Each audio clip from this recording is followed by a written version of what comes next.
Sami hei! Urakka jatkuu. Aista paska. Aista sinä kyrpänäämä paska. Minä? Mikä mies saa vittu on? Et juonut matkalla mitään. Yhden kaljan. Hei, mä join purkin piimää ja mehua. Niin justiina vittu. Mikä tää on?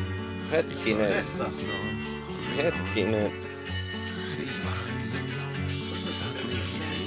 Meni ihan oikein. Se oli yllättävän hankalaa kääntää rannassa. Imperia! Se on hyvä. Hieno mies. Silja Euroopalla. Ja olen myöskin hieno mies. Mä kerrottiin sulle juuri tässä äsken ja olen hämmentynyt tästä faktasta. Ja mulle tulee vähän samantapainen tunne silloin, kun mä olin 6-vuotias, mua koulun kiusattiin sen takia, koska mä seisoin alasti poikajoukon keskellä ja kaikki sanoo mulle, että mä oon hieno mies, mutta mä en oikeesti ottanut sitä. Ei jumalauta! Siis just ton takia sut halutaan sinne mukaan. Siis tajuaksä mikä juttu sulta oikeesti lähtee? Siis just tommoista juttua. Tomorrow YouTube! Ei oo mulla mitään. Saik mies?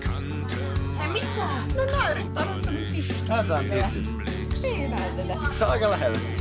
Melkein niinku näkyy hyvänä ennen. No kyllä minä sen vittu tiiä, saatana! Tässä on maailman paskin jätkä.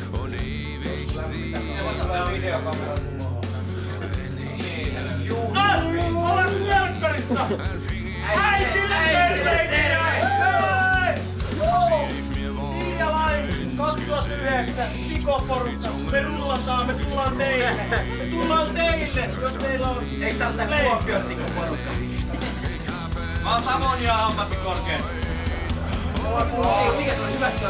Hei, nää jäätti puhua, että me ollaan liiketaloudesta.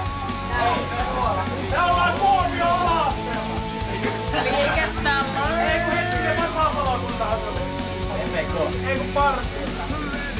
Mikä se on muuta? Joo. Sopparan vapausarvo. Mikä? Vapausarvo. Joo, kiitos. Tää kuulostaa ihan saatanasta. Hei! Voi paskaa! Mä ajattelin, että kun ollaan keräällä tyyliin töitä palaa. Ettei saa vaan laivalla ääniä. No niin paskaa se oli. Siis mä sanoinkin, että mä ajattelin. Ai se Apina on vähän veistet sen. Hei, onksä? Sen nimi on Pate. Ja tää on aika kännissä. Matti! Kato tänne. Hyi paska. Niin se meni. Mitä vittua? Se oli itse asiassa vitun nuuskan siinä.